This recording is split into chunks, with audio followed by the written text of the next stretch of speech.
Hallelujah, सबको जय मसीह की। Praise the Lord. मेरा नाम पॉल तारिक खान है। फिर एक नई वीडियो में आपके सामने आया हूं। हमेशा की तरफ वीडियो वचन में जाने से पहले मैं कुछ बातों को शेयर करना चाहूंगा। इस बात को हमेशा ध्यान रखें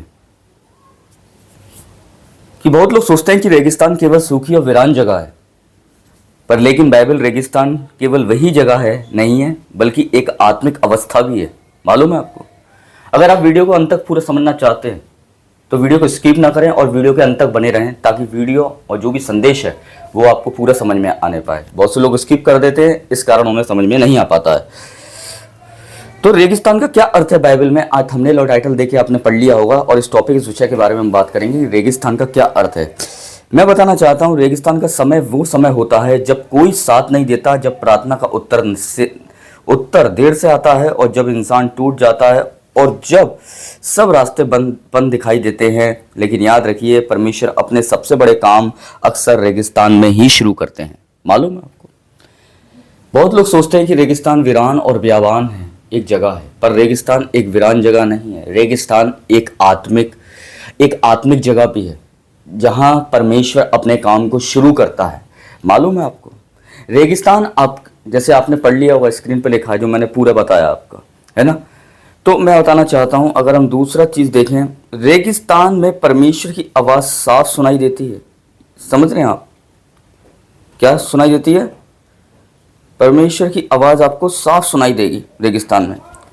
पहला, दुनिया के शोर में लिखा हुआ है, हम परमेश्वर को भूल जाते हैं, इसलिए कभी कभी परमेश्वर हमें अकेलेपन के रेगिस्तान में ले जाता है। मूसा को बुलाहट कहाँ मिली थी? जंगल में, एक रेगिस्तान की तरह था। यीशु 40 दिन कहाँ रहे? जंगल में, जो एक रेगिस्तान की तरह था। मालूम है आपको? इसका अर्थ है कि रेगिस्तान वह जगह है जहां इंसान दुनिया से दूर रहता है और परमेश्वर के करीब आ जाता है। मैं बताना चाहता हूं, जो लिखा हुआ है आपकी स्क्रीन पे। इसलिए रेगिस्तान, आप देखो, जब ये कनान जा रहे थे ना, जब ये, तो ये कहां से होकर गुजरे? ये जंगल से होकर गुजरे, ये रेगिस्तान से होकर गुजरे। रेगिस्तान आपकी मंजिल नहीं है, रेगिस्तान आपका एक रास्ता है जहां से आपको गुजर कर जाना है। मालूम है?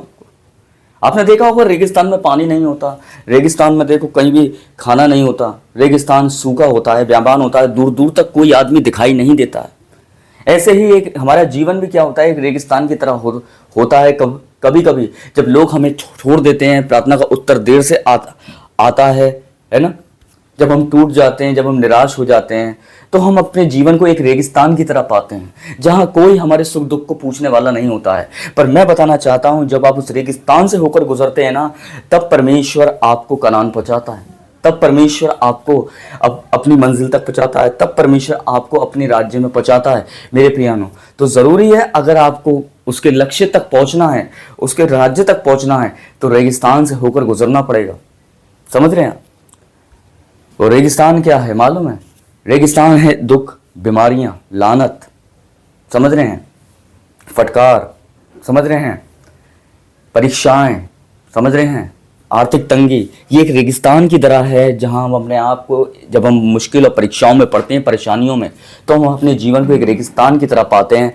पर मैं बता रहा हूं, जब आप वहां से गुजरते हैं, तब आप अपनी मंजिल तक पहुंचते हैं। मालूम है आपको? इसलिए दूसरी चीज मैंने पढ़ाई। अब तीसरी चीज के बारे में हम देखेंगे। तीसरा जो स्क्रीन पर मैं आपके लगा रहा हूं, रेगिस्तान में शैतान हमला करता है जब वो आपको अकेला पाता है। रेगिस्तान एक अकेलेपन का प्रतीक है, मालूम है, जब सुनसान और बेयाबान होता है जो। और जब शैतान वहां अकेला पाता है तो क्या करता है? लिखा हुआ है, जब यीशु जंगल में थे तभी शैतान परीक्षा लेने आया। शैतान जानता था, जब इंसान अकेला होता है, जब कमजोर होता है और जब टूट चुका होता है, तब हमला करना आसान होता है। सफा सफा लिखा है। लेकिन यीशु ने क्या किया? उन्होंने वचन से जवाब दिया। इसलिए जब जीवन रेगिस्तान जैसा लगे, तो प्रार्थना मत छोड़ो, वचन मत छोड़ो, संगति मत छोड़ो। और क्योंकि रेगिस्तान में सबसे बड़ा हथियार परमेश्वर का वचन है। आज बहुत लोग रेगिस्तान में पानी मांगते ना, दूर दूर तक पानी नहीं मिलता। रेगिस्तान में मिलता है? नहीं मिलता? नहीं मिलता ना। पर परमेश्वर, जहां रेगिस्तान में आपको पीने का पानी नहीं मिलता, वहां परमेश्वर रेगिस्तान में जीवन का पानी देता है। मालूम? सामरी औरत जब यीशु मसीह के पास आई, तो उस 6 पति कर चुकी थी, और उसका जीवन एक रेगिस्तान की तरह हो गया था, जो टूट चुकी थी। उसे उम्मीद नहीं थी कि उसे कहीं से कुछ मिलेगा। पर देखो, एक दिन यीशु मसीह आया और उसी रेगिस्तान में उसने उसे जीवन का पानी दिया। उसका जीवन एक रेगिस्तान की तरह बन चुका था, पर परमेश्वर ने उसे जिंदगी का पानी दे दिया, पवित्र आत्मा दे दिया। मालूम है आपको? इसलिए रेगिस्तान में देखो बहुत से लोग होते हैं, जब वो ऊंट पर जा रहे होते हैं ना तो पानी कहीं नहीं होता, क्योंकि दूर दूर तक हमें कोई दिखाई नहीं देता है। वैसे हमारा जीवन भी एक रेगिस्तान की तरह होता है, जब हमें दूर दूर तक कोई मदद करने वाला दिखाई नहीं होता है। मैं बताना चाहता हूं वही सबसे बड़ी मदद परमेश्वर करता है। समझ रहे हैं आप। और चौथी चीज आपको पढ़ाना चाहूंगा। चौथी चीज क्या है? रेगिस्तान हमेशा के लिए नहीं होता है। जैसे आपके डिस्प्ले पे लगा दिया मैंने, रेगिस्तान एक रास्ता है, मंजिल नहीं है। भजन संहिता में लिखा है, रोना रात भर का होता है पर आनंद सुबह का होता है। परमेश्वर सूखी भूमि में भी नदी बहा सकता है, जहां कुछ नहीं दिखता वहीं से चमत्कार शुरू हो सकता है परमेश्वर का।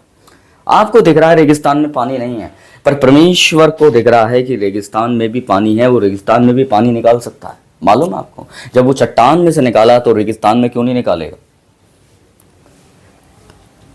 आज अगर आप रेगिस्तान में हैं तो हार मत मानिए। अगर आपके जीवन रेगिस्तान की तरह बन चुका है, उम्मीद छोड़ चुके हो, होप छोड़ चुके हो, विश्वास छोड़ चुके हो, और आप ऐसा लग रहा है कि आपका जीवन एक रेगिस्तान की तरह है, तो आप विश्वास मत छोड़िए, आप हार मत मानिए। देखिए लिखा हुआ है, परमेश्वर चुप है पर दूर नहीं है, देरी हो रही है पर इनकार नहीं हो रहा है। मालूम आपको? ये डिस्प्ले पे लिखा हुआ है आपकी।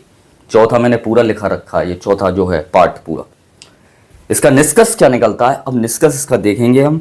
निष्कर्ष इसका क्या निकलता है? Hallelujah, praise the Lord. निष्कर्ष ये है कि रेगिस्तान का अर्थ है परीक्षा और तैयारी। जैसे आप डिस्प्ले पे देख रहे होंगे, परमेश्वर के करीब आने का समय और नए चमत्कार से पहले की अवस्था। जी याद रखिए, जिस रेगिस्तान में लोग आपको अकेला छोड़ देते हैं, उसी रेगिस्तान में परमेश्वर आपको नया बनाता है। रेगिस्तान रेगिस्तान नहीं है, रेगिस्तान एक परीक्षा है। रेगिस्तान रेगिस्तान नहीं है, रेगिस्तान में ही परमेश्वर की एक बड़ी तैयारी है आपके जीवन में।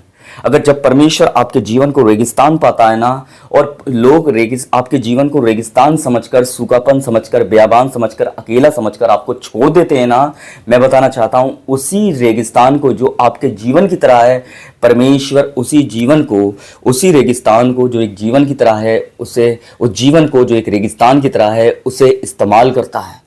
वहीं परमेश्वर अपनी तैयारी को करना शुरू करता है उसी रेगिस्तान में।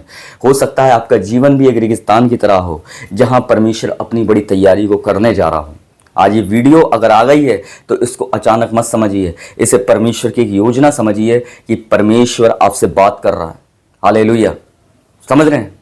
तो मैं विश्वास करता हूं ये चार जो मैंने आपके साथ पॉइंट्स लगाए, आपको पूरा अच्छी तरीके से इसमें समझ में आया होगा कि रेगिस्तान क्या है। ये रेगिस्तान एक अकेलापन है, सूखापन है, परीक्षा है, समझ रहे हैं, और शैतान के हमला करने की जगह है, पर परमेश्वर की भी एक बड़ी योजना बनाने की जगह है रेगिस्तान। समझ रहे हैं? तो रेगिस्तान आपकी मंजिल नहीं है, रेगिस्तान आपका रास्ता है जहां से आपको गुजरना है। मंजिल तो आपकी यीशु मसीह है। समझ रहे हैं हम मेरी बात?